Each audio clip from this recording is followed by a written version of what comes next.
Dear student, अभी पिछले lecture में मैंने आपको बताया था what is force, measurement of force, representation of force, characteristic of force. और अब हम आपको बताएंगे, इस वीडियो लेक्चर में आपको बताएंगे इफेक्ट ऑफ फोर्स, यानी बलों के प्रभाव। तो मैंने अभी बताया जैसे आपके बलों के जब किसी बॉडी पर हम बल लगाते हैं तो उस पर दो तरीके का इफेक्ट होता है। एक होता है एक्सटर्नल इफेक्ट और एक होता है इंटरनल इफेक्ट। तो एक्सटर्नल इफेक्ट जो हमें दिखाई देता है कि जैसे हमने किसी बॉडी पर फोर्स लगाया, उसमें डिस्प्लेसमेंट हुआ, या वो किसी बिंदु के सापेक्ष रोटेट करने लगी, या वो मूव करने लगी, या कोई बॉडी मूव कर रही थी उसका वेग बढ़ गया, या कोई बॉडी मूव कर रही थी उसमें अपोजिट डायरेक्शन में फोर्स लगाया तो वो स्टॉप हो गई, रुक गई। यानी जो भी ये सारे एक्सटर्नल, या किसी बिंदु के सापेक्ष घूमने लगी। यानी जब पिंडों पर बल लगाते हैं तो बल पिंडों को पुश या पुल का प्रयास करते हैं, जिसके कारण पिंडों में लीनियर मोशन उत्पन्न हो सकती है। कभी कभी बल पिंडों को किसी अक्ष या बिंदु के परितः घुमाने का भी प्रयास करता है। परिणाम स्वरूप घूर्णन गति उत्पन्न होती है। बल द्वारा इस प्रयास को मोमेंट ऑफ फोर्स कहा जाता है। यह मोमेंट एंटी क्लॉक या क्लॉकवाइज भी हो सकता है, या बॉडी ट्विस्ट कर सकती है, या उसका डिफॉर्म।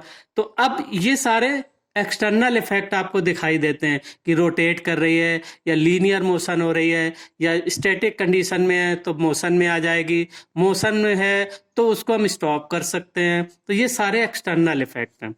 इंटरनल इफेक्ट क्या होते हैं फोर्स के, कि जब किसी बॉडी पर फोर्स लगाया जाता है तो बल पिंड के कणों के मध्य दूरियों को बदलने का प्रयास करते हैं। यानी जो उसके मॉलिक्यूल्स होते हैं, किसी भी बॉडी के मॉलिक्यूल्स आपस में रिजिडली बंधे होते हैं इंटर मॉलिकुलर अट्रैक्शन फोर्स से, और इसके कारण बॉडी का एक शेप होता है। तो उसके जो मॉलिक्यूल्स के बीच में जो डिस्टेंस होती है उसको बदलने का प्रयास करते हैं। इसके कारण पिंड में इंटरनल रेजिस्टिव फोर्स उत्पन्न होता है, जिसे स्ट्रेस कहते हैं। यानी उस बल का विरोध करने के लिए अंदर बॉडी के एक इंटरनल रेजिस्टिव फोर्स डेवलप होता है, जिसे हम स्ट्रेस कहते हैं। और इस स्ट्रेस के कारण स्ट्रेन डेवलप होती है। स्ट्रेन का मतलब क्या होता है कि कुछ डिफॉर्मेशन होता है बॉडी का, जिसके फलस्वरूप आकार में कुछ डिफॉर्मेशन होता है, या बॉडी की कमजोर हो जाती है, टूट भी सकती है।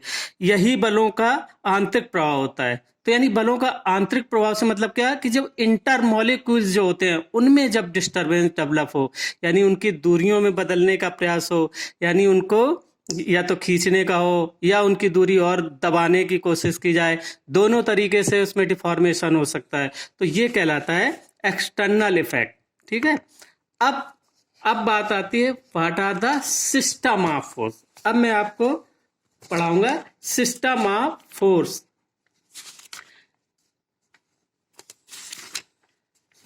तो सिस्टम ऑफ फोर्स क्या होता है?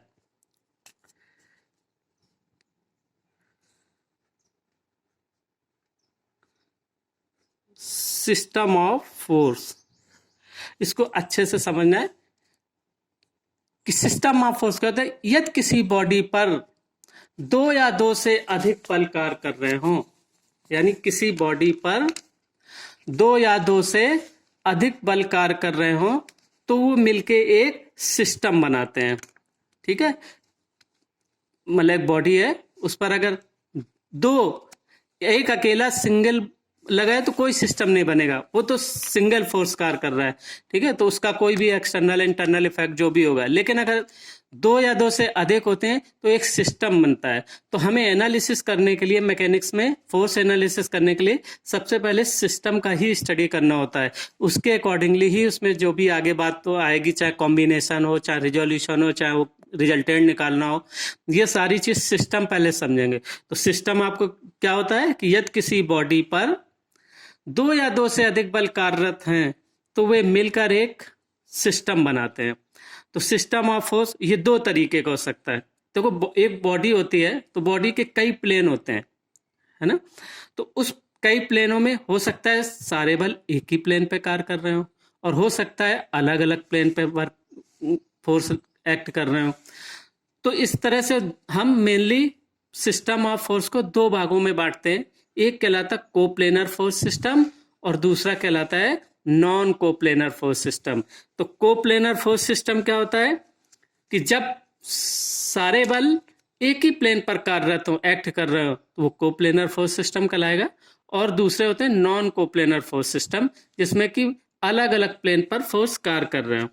अब देखो, जब बहुत सारे फोर्स होते हैं तो देखो फोर्स में चार चीजें होती हैं, तो आपको पता है कि line of action, point of application और मैग्नीट्यूड और डायरेक्शन। तो लाइन ऑफ एक्शन को हम आगे अगर बढ़ाते हैं, कभी कभी अगर उनकी लाइन ऑफ, जिस लाइन ऑफ एक्शन पे एक्ट कर रहे हैं, सारी लाइन ऑफ एक्शन आगे पीछे बढ़ाई जाए, तो देखो कई संभावना होती है। तो सबसे पहले कोप्लेनर फोर्स सिस्टम में अगर देखा जाए, ठीक है एक ही प्लेन पर कार्यरत है, लेकिन ऐसा भी हो सकता है कि एक ही प्लेन पर कार्यरत हों और सभी बल एक ही समतल पर कार्यरत हों एवं उनकी लाइन ऑफ एक्शन यानी क्रिया रेखाएं एक ही बिंदु पर मिलती हों, है ना, तो वो कहलाएगा coplanar concurrent force system. Coplanar concurrent force system यानी समतली संगामी बल निकाय। अब हम कोप्लेनर को एक्सप्लेन कर रहे हैं, तो कोप्लेनर में कोप्लेनर कॉन्करेंट फोर्स सिस्टम यानी जब सारे बल एक ही प्लेन पर कार्यरत हों और उनकी लाइन ऑफ एक्शन एक ही बिंदु पर मिलती हो, तो वो कहलाते हैं कोप्लेनर कॉन्करेंट फोर्स सिस्टम। दूसरा संभावना कि एक ही प्लेन पर तो कार्य करते हैं, लेकिन उनकी लाइन ऑफ एक्शन एक बिंदु पर ना मिले, अलग अलग बिंदुओं पर मिलती हैं। तो अलग अलग बिंदुओं पर मिलेंगी तो वो कहलाते हैं नॉन कोप्लेनर फोर्स सिस्टम। ठीक है, जैसे कि मैं अभी एक आपको चित्र से बना के दिखा रहा हूं कि मान लो एक प्लेन है, ठीक है, ये एक प्लेन है और मान लो ये फोर्स F1 है, F2 है, F3 है और ये जाके मान लो ये F4 है। तो ये क्या हुआ, इनकी ये लाइन ऑफ एक्शन है, ये कहां पर, एक बिंदु पर मिल गई, तो ये क्या कहलाएगा, कोप्लेनर कॉन्करेंट फोर्स सिस्टम। ठीक, अब इसी तरीके से अगर हम एक ही प्लेन पर कार्यरत हैं और मान लो फोर्स एक ये लग रहा है F1, एक ये लग रहा है F2, एक ये लग रहा है F3, मान लो ये अलग अलग बिंदु हैं, मान लो इस बिंदु पर लग रहा है ये बिंदु। अब देखो इनकी लाइन ऑफ एक्शन, देखो इसको ऐसे ऐसे बढ़ाएंगे तो ये इस पे मिल जाएगी, इसको आगे बढ़ाएंगे तो हो सकता है ये आगे जाके कहीं मिल जाए, लेकिन एक बिंदु पर नहीं मिलेगी। तो ये फोर्स सिस्टम क्या कहलाएगा, कोप्लेनर नॉन कॉन्करेंट समतली असंगामी बल यानी coplanar non concurrent force system, कि जब सभी बल एक ही समतल पर कार्यरत हों एवं उनकी क्रिया रेखाएं एक ही बिंदु पर न मिलती हो, तो उसे कहते हैं समतली असंगामी बल। ठीक, क्लियर हो गया। कोप्लेनर, अब ऐसा भी हो सकता है कि उनकी क्रिया रेखाएं कभी मिले नहीं, तो जब दो लाइन ऑफ एक्शन लाइनें कब नहीं मिलती, जब वो आपस में पैरेलल होती हैं, तो इसका कोप्लेनर पैरेलल फोर्स सिस्टम भी होता है। अब उस पैरेलल में भी दो हो सकते हैं, एक होता है लाइक पैरेलल फोर्स सिस्टम और एक होता है अनलाइक पैरेलल फोर्स सिस्टम। तो लाइक क्या है कि जब सारे बल एक ही प्लेन पर कार्यरत हों, उनकी क्रिया रेखाएं आपस में कभी ना मिलती हों और उनके डायरेक्शन अलग अलग हों, तो कहलाते हैं कोप्लेनर अनलाइक पैरेलल फोर्सेस। और जब डायरेक्शन एक ही हो तो वो कहलाते हैं coplanar like parallel force system. जैसे मैं आपको चित्र से बताता हूँ कि मान लो एक ही प्लेन पर ये बल लगे हुए हैं, अब कई बल लगे, मान लो ये F1, F2, इस बिंदु पर लगा F2, मान लो F3 यहां पर लगा हुआ है। अब देखिए इनकी लाइन ऑफ एक्शन अगर हम बढ़ाते जाएं, कहीं भी बढ़ाते हैं, ये कभी मिलेंगे नहीं। और देखो इनका डायरेक्शन क्या है, सबका ऊपर की ओर, एक ही डायरेक्शन है, तो ये क्या कहलाएंगे, कोप्लेनर लाइक पैरेलल फोर्सेस।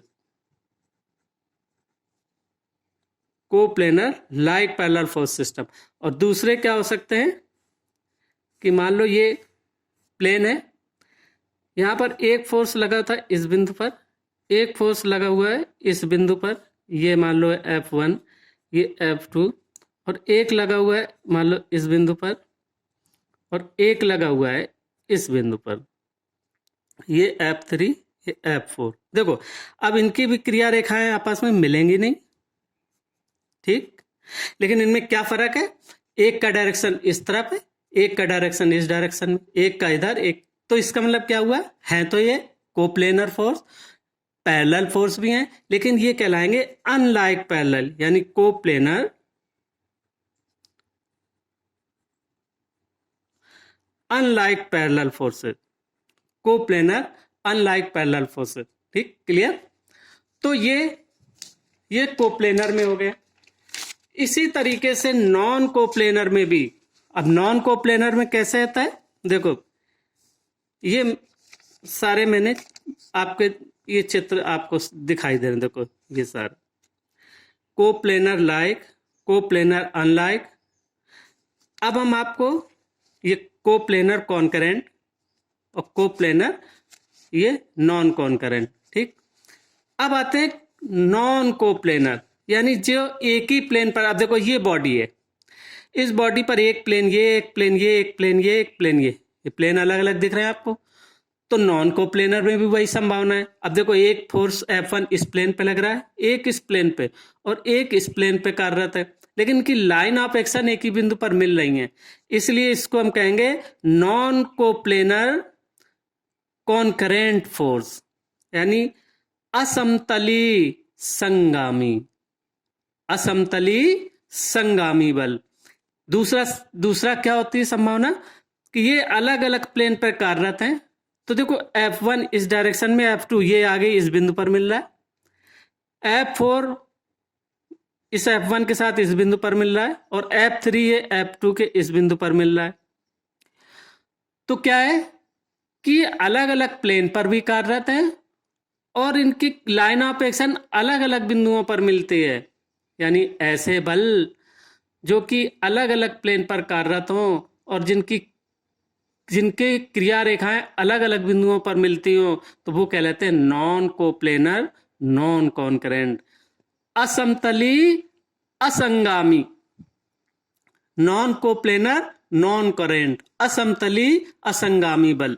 ठीक है, जैसे समतली संगामी बल होते हैं, समतली असंगामी बल होते हैं, ऐसे असमतली संगामी बल, असमतली असंगामी बल और कोप्लेनर पैरेलल फोर्स, यानी ऐसा भी होता है अलग अलग प्लेन पे कार्यरत हो, सारे बल अलग अलग प्लेन पे कार्यरत हैं, जैसे ये चित्र आपको दिख रहा है, अलग अलग प्लेन पे तो कार्य कर रहे हैं फोर्स, लेकिन इनकी लाइन ऑफ एक्शन कभी मिल नहीं सकती। जैसे हम इस F1 की बनाए, ये ऐसे जा रही, ये ऐसे जा रही है, ये ऐसे जा रही है, ये ऐसे जा रही है, ये आपस में कभी नहीं मिलेंगी। और इनका देखो डायरेक्शन भी एक ही है, सब राइट साइड में लगे हुए हैं, तो ये कहलाएंगे non coplanar like parallel forces, यानी असमतली समदिश समांतर बल, non coplanar like parallel force. इसी तरीके से अलग अलग प्लेन पे कार्यरत हैं और इनकी क्रिया रेखाएं देखो मिल नहीं सकती आपस में, सबकी अलग अलग हैं।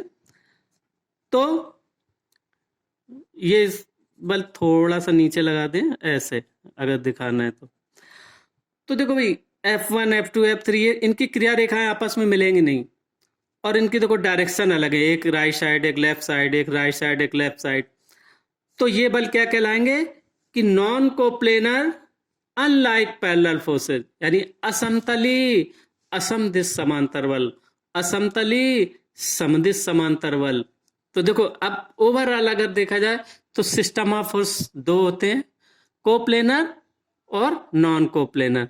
कोप्लेनर में होते हैं coplanar concurrent, coplanar non concurrent, coplanar like parallel forces, coplanar unlike parallel forces. इसी तरीके से non coplanar concurrent forces, non coplanar non concurrent forces, non coplanar like parallel forces और non coplanar unlike parallel forces, right. तो ये system of force. अब देखिए, अब और कोई सिस्टम बन सकता है, सोचो आप लोग कभी। तो अब कोई एक और सिस्टम बनता है, वो होता है कि अगर सारे बल, जैसे कि ये चित्र आपने देखा कि F1, F2, F3, F4, F5, ये सारे एक ही लाइन पर कार्यरत हैं। जब एक ही लाइन पे कार्यरत हैं तो ये कहलाते हैं कोलिनियर फोर्स सिस्टम, यानी सभी बलों का इफेक्ट इसी लाइन ऑफ एक्शन पर है, यानी एक ही लाइन एक्शन पर सब बल कार्य कर रहे हो तो उनको कहते हैं कोलिनियर। जैसे आपने कभी रस्सा कसी में देखा होगा कि एक तरफ सारे लोग पकड़ के खींचते हैं तो सबका बल, सबका फोर्स कहाँ लग रहा है, एक ही डायरेक्शन में, और दूसरे तरफ दूसरे लोग पकड़ के खींचते उनका उस लाइन में लग रहा है, ठीक है। तो रिजल्टेंट जिसका ज्यादा होगा उसी तरफ को झुक जाएगा। तो ये कहलाते हैं कोलिनियर फोर्स सिस्टम, ठीक। तो अब आपको सिस्टम ऑफ फोर्स समझ में आ गया, क्लियर। तो अब आपको हम बताएंगे कि जब किसी बॉडी पर बहुत सारे बल लगे होते हैं, यानी एक सिस्टम ऑफ फोर्स काम करता है, तो उन सभी बलों के बराबर एक फोर्स होता है, उसको हम कहते हैं रिजल्टेंट फोर्स।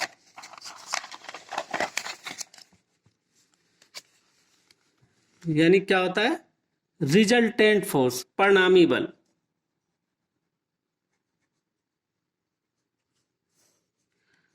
अब हम रिजल्टेंट फोर्स की डेफिनेशन अगर समझाना है परिणामी बल की, तो क्या होगी, जब किसी बॉडी पर दो या दो से अधिक बल कार्यरत हैं और उन सभी बलों के सम्मिलित प्रभाव के बराबर एक अकेला बल होता है जिसके अनुसार ही बॉडी में एक्शन होगा, तो उस बल को हम कहते हैं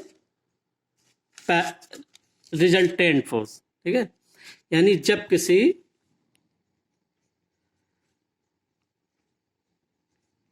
किसी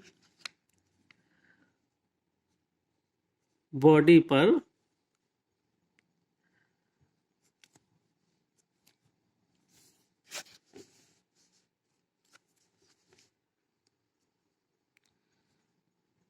दो या दो से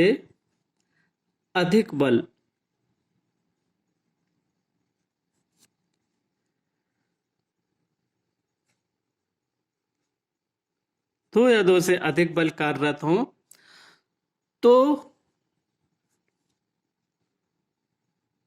उन बलों के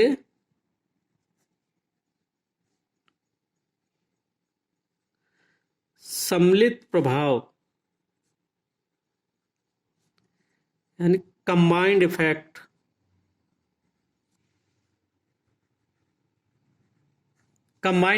के बराबर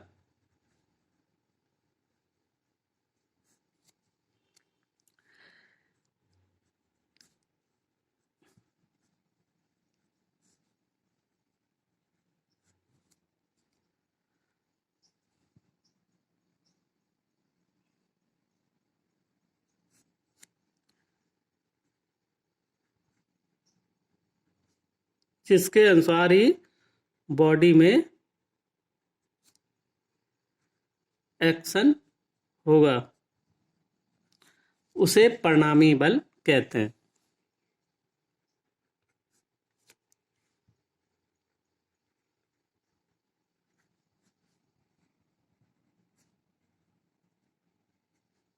ठीक है, यानी जोड़ नहीं कहेंगे कि बहुत सारे लड़के लिखते हैं परिणामी बल कि जब किसी बॉडी पर कई बल लगे तो उनके जोड़ के बराबर जो बल होता है उसको परिणामी बल का, जोड़ नहीं, सम्मिलित प्रभाव, कंबाइंड इफेक्ट। अब देखो जोड़ नहीं हो सकते, सपोज ये बॉडी है और यहां पर हमने एक बल लगाया मान लो 30 न्यूटन और इसके अपोजिट डायरेक्शन में यहां पर लगा दिया है तो 20 न्यूटन, तो क्या होगा बॉडी में जो कंबाइंड इफेक्ट क्या होगा, 30 इस डायरेक्शन में 20 इस डायरेक्शन में, तो क्या होगा राइट साइड में 10 न्यूटन आएगा, तो 10 न्यूटन परिणामी बल होगा, ठीक है। तो योग के नहीं, सम्मिलित प्रभाव ऐसे डिफरेंट एंगल में लगे होंगे, तो जब डिफरेंट एंगल में लगे होंगे तो फिर हम उनका एक कॉम्बिनेशन ज्ञात करते हैं कि बहुत सारे बल जब लगे हों तो उनका कॉम्बिनेशन ही परिणामी कैसे ज्ञात करते हैं, वो ज्ञात करते हैं। और उसकी दिशा भी क्या होगी, डायरेक्शन क्या होगी, क्योंकि परिणामी भी एक बल है, उसकी भी दिशा होती है। तो वो हमें यही आगे पढ़ना है, कैलकुलेशन करना है, तो यही सब कैलकुलेट करते हैं कि ये सब क्या चीज़ होती है। तो रिजल्टेंट फोर्स क्या होता है, फिर अगर रिजल्टेंट फोर्स इतना है तो हम बॉडी को साम्यावस्था में कैसे ला सकते हैं, तो उसको हम कहते हैं साम्यक बल, यानी इक्विवेलेंट फोर्स कितना और लगाएं। तो इसीलिए परिणामी बल जो है वो निकालने की ज़रूरत होती है। तो अब उसको पढ़ने के लिए हम एक चीज़ आपको और बता दें कि जो इम्पोर्टेंट चीज़ है कि जब बल में 4 चीज़ें होती हैं, यानी magnitude, direction, line of action और पॉइंट ऑफ एप्लीकेशन। तो एक फोर्स का सिद्धांत है principle of physic transmissibility of force, यानी बलों की स्थानांतरणशीलता का सिद्धांत। इसी के आधार पर देखो हम सिस्टम आगे बनाते हैं।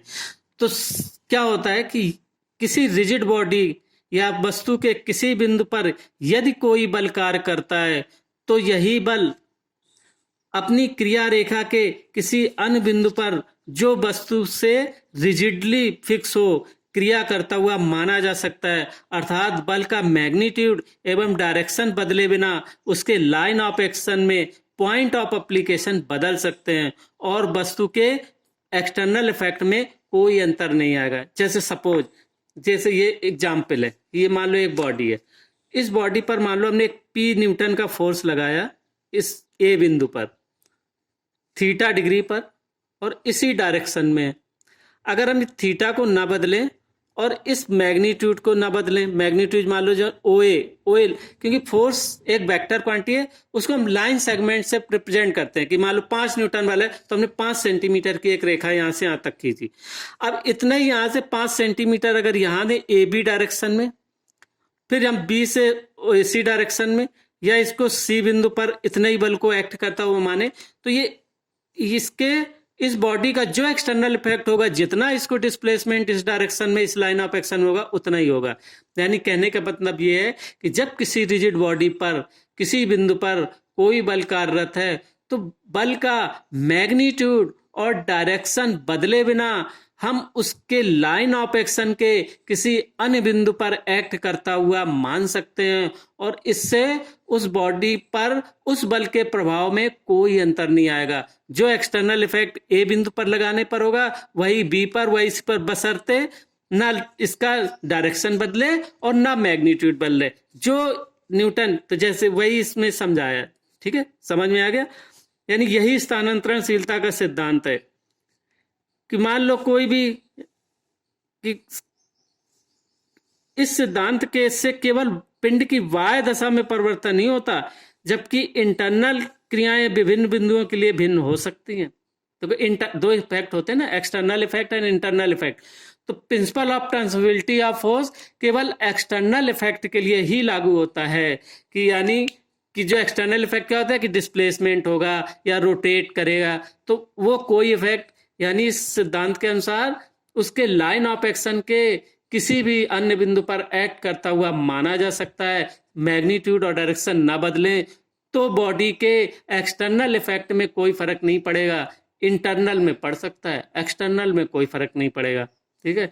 तो अब हम आगे आपको बताएंगे कि रिजल्टेंट फोर्स, इक्विलिब्रियम क्या होती है, इक्विलिब्रिएंट फोर्स क्या होता है, और इससे आगे की जो भी चीजें वो हम आगे के वीडियो में बताएंगे, ठीक है। तो आप हमारे हर वीडियो को देखने के बाद आप लाइक और कमेंट बॉक्स में अपना नाम और क्लास जरूर लिखें, उसी से आपकी अटेंडेंस काउंट की जाएगी। अब मैं कमेंट सेक्शन से, मेरे पर्सनल व्हाट्सएप पे ना भेजें, कमेंट बॉक्स में ही भेज दें, मैं उससे काउंट कर लूंगा, आपके नाम और क्लास पता चल जाएगी। मैकेनिकल के ये लड़कों ने देखा है, सिविल के इन लड़कों ने देखा, ठीक है। तो मेरी ये रिक्वेस्ट है कि आप कमेंट बॉक्स में अपनी अटेंडेंस जरूर दर्ज कराएं, ठीक है, क्योंकि इसी से आपके मार्क्स इफेक्ट होंगे। Okay, thank you.